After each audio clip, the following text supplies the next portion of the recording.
வருகின்ற 7ஆம் தேதி நம்முடைய திருத்தந்தை லியோ அவர்களால் 2 பேர் புனிதர்களாக உயர்த்தப்பட இருக்கிறாங்க. அதில் ஒருவர் 15 வயது நிரம்பிய அருளாளரான கார்லோ. நாம் இன்றைக்கு அவரை குறித்த அந்த பதிவுகளை இந்த காணொளியில் நாம் பார்ப்போம். 1991ஆம் ஆண்டு மே மாதம் பிறந்து அவர் 2006ஆம் ஆண்டு அக்டோபர் மாதம் 12ஆம் தேதி உடல் நோயினால் இறந்து போகக்கூடிய ஒரு சூழல். 15 ஆண்டுகள் தான் இந்த உலகத்தில் அந்த மகன் வாழ்ந்திருக்கிறார்.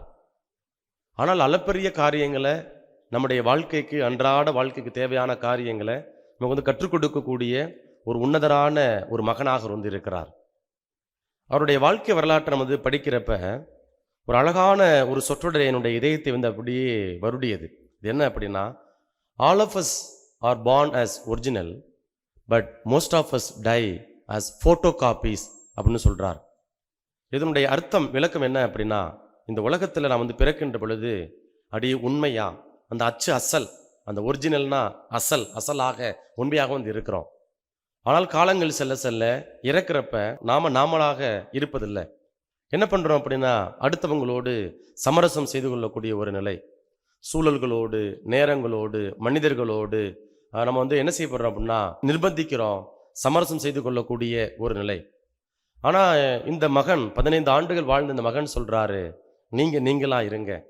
கடவுள் உங்களுக்கு ஒன்று என்ன செஞ்சிருக்கிறார் அப்படின்னா, ஒரு புத்தகத்தை எழுத உங்களுக்கான ஒரு பிறப்பை கொடுத்திருக்கிறாரு, உங்களுக்கான ஒரு வாழ்க்கை சூழலை கொடுத்திருக்கிறாரு. நீங்கள் யாரையும் என்ன செய்யக்கூடாது, காப்பீடிக்கக்கூடாது, பிரதிபலிக்க வேண்டாம். நீங்களாக கடவுள் உங்களுக்கு கொடுத்த வாழ்க்கை வாழுங்க அப்படின்னு சொல்லி இந்த மகன் நமக்கு கற்றுக் கொடுக்கிறார். அவருடைய எழுத்துக்கள் ரொம்ப அழகாக சொல்லுது பாருங்க.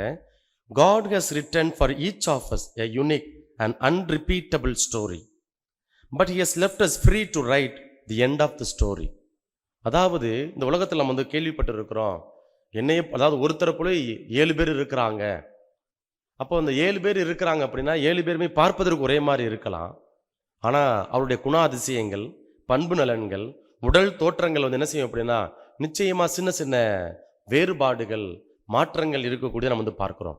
இரட்டை குழந்தைகள் பிறக்கிறாங்க, பார்ப்பதற்கு கண்ணெல்லாம் ஒரே மாதிரி இருக்கிறது, முகம் அப்படியே ஒரே மாதிரி இருக்கிறது, உடல் தோற்றம் ஒரே மாதிரி இருக்கிறது. ஆனால் கொஞ்சம் உன்னிப்பாக கவனித்து பார்த்தோம் அப்படின்னா அவங்களுக்குள்ள சின்ன சின்ன வேறுபாடுகள், சின்ன சின்ன மாற்றங்கள் இருக்கக்கூடியதை நாம் பார்க்கிறோம். அப்போ பாருங்க, இரட்டை குழந்தைகளாக இருந்தாலும் சரி, ஒரு தாய் வயிற்றில் பிறந்த பிள்ளைகளாக இருந்தாலும் சரி, பார்ப்பதற்கு ஒரே மாதிரி தோற்றத்தை கொடுத்தாலும் கடவுள் என்ன பண்ணியிருக்கிறார் அப்படின்னா, யார்கிட்டையும், அதாவது என்னக்கிட்ட உள்ளதை அடுத்தவங்கள்ட்ட கொடுக்கறது கிடையவே கிடையாது. அப்போ எனக்கென்று ஒரு தனித்துவத்தை கொடுக்கிறாரு, உங்களுக்கென்று ஒரு தனித்துவத்தை கொடுக்கிறாரு. இந்த உலகில் இருக்கக்கூடிய மில்லியன கணக்கான மக்களுக்கென்று தனித்துவமான ஒரு பிறப்பை ஆண்டவர் கொடுக்கிறார். அப்போ நான் என்ன பண்ணணும்? கார்லோ சொல்றாரு, கடவுள் நம்முடைய வாழ்க்கை முடிவை எழுதுவதற்கான ஒரு சுதந்திரத்தை நமக்கு கொடுத்திருக்கிறாரு. அப்போ இதனுடைய அர்த்தம் என்ன? நீ யாரையும் காப்பி அடிக்காதப்பா. பரீட்சையில் என்னது தேர்வு எழுதுகின்ற பொழுது முன்னால் இருக்கக்கூடிய மாணவர்கள் அல்லது பக்கத்தில் இருக்கவங்க பார்த்து எழுதக்கூடிய ஒரு சூழல், மறந்து போயிருப்போம், அல்லது ஒரு சோதனை வரும், பார்த்து காப்பி அடிக்கக்கூடிய ஒரு சூழல். அதே போல் இன்னைக்கு நம்ம என்ன பண்ண, நிறைய ரோல் மாடல்கள் அப்படின்னு வச்சிருக்கிறோம். நிச்சயமாக நமக்கு தேவை. ஆனால் என்னுடைய தனித்துவத்தை நான் அழித்து விடக்கூடாது. அப்போ இன்றைக்கு அதாவது இந்த கார்லோ என்கிற அந்த மகன் அருளாளராக உயர்த்தப்பட்டிருக்கக்கூடிய, புனிதராக உயர்த்தப்பட இருக்கக்கூடிய இந்த மகன் வழியாக ஆண்டவர் கொடுக்கக்கூடிய செய்தி என்ன அப்படின்னா, நான் உன்னை அப்படியே எனது கண்ணும் கருத்துமாக படைத்திருக்கிறேன்.